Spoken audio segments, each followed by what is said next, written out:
Jose Benavidez Sr. How you doing, sir? Doing great, man. Thank you so much for the opportunity. I also want to thank, everybody here from New York, man. They've been giving me a lot of love. Man, I feel like special, I feel like I'm dreaming, bro. And, to be honest, man, I'm very appreciative. Your son David's coming off of a spectacular performance against David Lemieux. How was training camp for that fight? It was the longest training camp. We trained for 5 months, man. But, it showed that David's super disciplined, very motivated, very mature. And like I tell people, you put the work in at the gym and, when you go fight, you just go and shine, bro. David, your son had a great performance, but to go from fighting David Lemieux to fighting Canelo Alvarez, it's a huge jump. So why do you believe that your son can beat Canelo right this moment, right now? To be honest, we're not afraid to fight anybody. I believe that David's super motivated. He's 25. He's going to be 26 pretty soon. He's been training since he was 2 years old, man. A lot of people don't know that. So we're not afraid to lose our undefeated record. We're here to challenge ourselves and fight anybody. We'll fight a guy that has 5 fights, 6 fights. We'll fight anybody, We're not like all these other guys like the Charlos, They say that David has nothing to offer. At the end of the day, it could be a pay-per-view. He can make a lot of money. Canelo says the same thing, that David has not fought anybody. These are just excuses because they don't want to fight David. But we're here to fight anybody that wants to take that challenge. I don't think that we're better than nobody, but we'll prepare ourselves and we'll do the best that we can to give the fans good fights. And like I said, we'll fight anybody.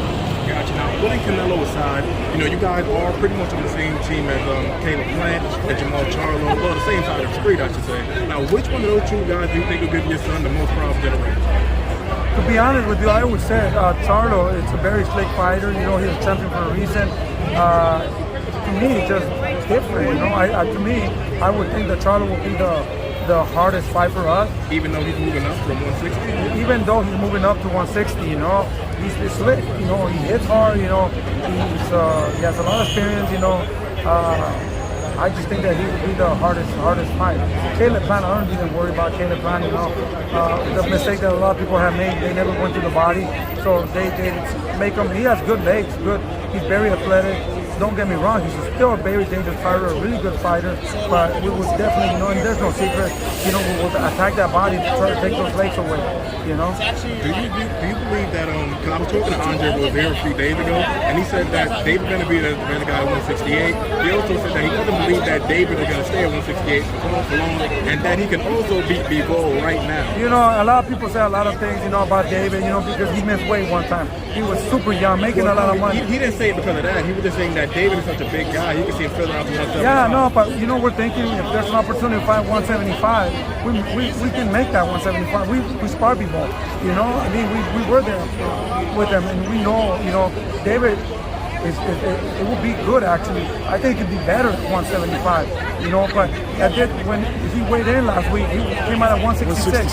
So there's no problem there, but we would love to fight at 175 just to test and see what's up there, But I think he wants to capture as much as he can at 168, and if not, we'll go up to 175, no problem. Speaking of guys that got 5 or 6 fights, there's a guy that's been calling y'all out for like the last 2 weeks, David Morrell. What is David Morrell, 5-0, 6-0? Yeah, David Morrell is a good fighter. He's an Olympian, he's a dangerous fighter, but he only has 6-7 fights, like you said, if I was his management team, if I was managing him, I would take my time, no rush. I think he's a very dangerous fighter. Within like 3, 4, 5, like about 3, 4 fights, I think he's going to become very dangerous, gain more experience, and I think right now, amateur and professional totally different. David, like I said, he has more of a professional style, and I think David knocks him out now, like in about 5, 6 rounds. As time goes, he will become a more dangerous fighter and more experienced. It will be tougher. But right now, if David Morrell's watching this, let's make it happen. We'll be super happy to take that fight. Did you hear his comment when he actually said, his comments? No. But he said that he'll make David Benavidez his bitch. Yeah, no, I heard fucking Morrell's fucking crazy, delusional. That's what happens when somebody has a big mouth like that. Let's fucking make that fight. We want to make that fight. Let's make it happen, We'll fight it, like I said. We'll fight anybody, To be honest with you, it doesn't matter if people have 1 fight, 2 fights, whatever. If the commission allows that and We're here to give people opportunities, you know, like we weren't giving no opportunities, you know, but we're here to fight anybody. Gotcha. Now, if your son can't get Caleb Plant, can't get Charlo, he doesn't fight Morrell, he doesn't fight Canelo, I know you're going to be agitated as hell, but who would you want your son to fight that doesn't have a title right now? You know what, to be honest, man, you know, Al Heyman, I want to thank Al Heyman. He's done a great job with David, and he takes care of David. We're not uncomfortable, we're not desperate, we're super happy where we're at, you know. We take it slow. What comes. We're ready for any challenges, to be honest with you. But like I said, Al Heyman's been doing a great job with David. We're super happy, and we're very relaxed and ready for whatever opportunity comes. Wait, YSL Sports Media is the truth. You don't have to go nowhere to get all of your boxing news. We got it right here. No gossip, just boxing. YSL is always on topic. If you like this, subscribe so you don't miss a thing when I drop it. YSL Sports Media.